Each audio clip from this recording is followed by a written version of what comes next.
Shabbat Shalom, Rabbi Aaron Boxt from Temple Kolemeth in Marietta, Georgia. It's been a while since I posted one of these video messages, but I'm back, and I hope to continue doing this for a long time, and I really hope that you will take some time to think about what I've said in these videos and be in touch with me.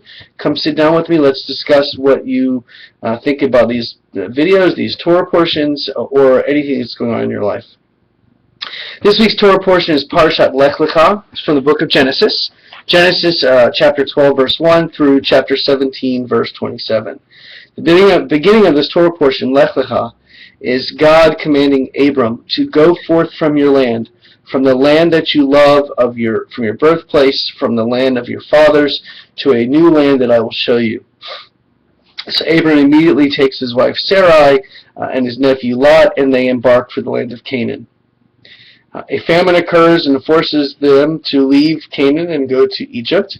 And eventually they do get back to Canaan. And while they're in the land of Canaan, Abram's nephew Lot separates from him and moves into the evil city of Sodom, which of course will become very important in next week's Torah portion.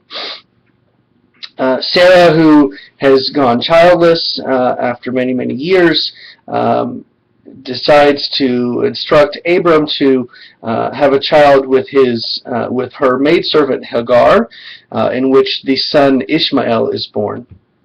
Ishmael being, of course, Abram's firstborn. 13 years later, God comes to Abram and Sarai and changes their name from Abram to Abraham, father of multitudes, and Sarai to Sarah, meaning princess.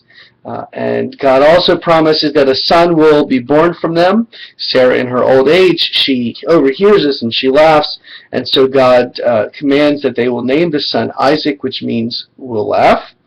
God once again promises Abraham that there will be a special bond between Abraham and Isaac and the descendants, and that this bond will produce a great nation, and that as a symbol of the covenant, Abraham is commanded to circumcise himself and all of his descendants. What's interesting here is Ishmael, who is also promised to be the father of a multitude of nations. The Muslim faith, Islam, comes from that line, and the Jews, the nation of Israel, comes from the line of Isaac. So Muslims and Jews are brothers and sisters virtually. We come from the same father. And it is true that brothers and sisters do fight and argue from time to time, but because they're brothers and sisters, they wind up coming back together, and they love each other because they're brothers and sisters. Hine ma tovu manayim, how wonderful it is that we as brothers and sisters can gather together. But unfortunately in this world, not all of the Muslims and Jews in the world do get along like brothers and sisters. Here in Atlanta, I'm blessed to be a part of many different organizations, whether it's the Cobb Interfaith Spiritual Leaders Group, or it's the Interfaith Coalition, or it's I was a part of a Interfaith Faith Forum last week, where we met with Senator Jason Carter and the Governor Nathan Deal.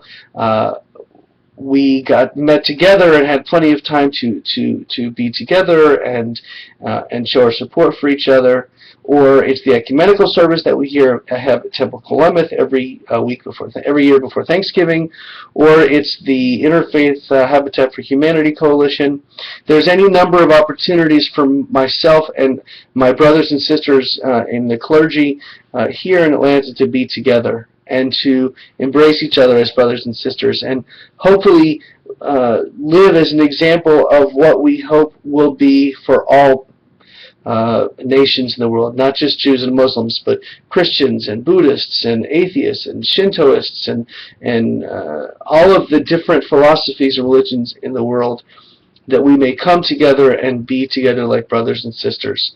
Because after all, the foundations of our religions, loving your neighbor as yourself, is the same across the board. This past weekend, I was blessed to be a part of the second annual Robert Scheinfeld TKE Family Retreat at Camp Coleman. We had lots of great pictures and a lot of really good times. Pictures and videos will be coming later. I hope that you can check these out and come with us next year on our retreat as we return. We also this week are celebrating the Bat Mitzvah of Kyla Rendell. She will be reading from the Torah and leading our congregation in prayer, and we will be blessed to have her as an adult member of our community. It's a very important weekend for the Rendell family, for Temple Kolemeth, as well as for the Jewish community worldwide. Please check out our website, www.kolemeth.net, so that you can see all of the wonderful things that we have going on, including our upcoming ecumenical service in November, as well as many, many, many more events. As usual, I hope that you will stop by and say hello, discuss with me these messages or anything that's going on in your world, anything that's on your mind. I wish for you to have a wonderful, peaceful, spiritual, and restful Shabbat this weekend, and I look forward to welcoming you here at Temple Kolemeth as soon as possible. Shabbat Shalom.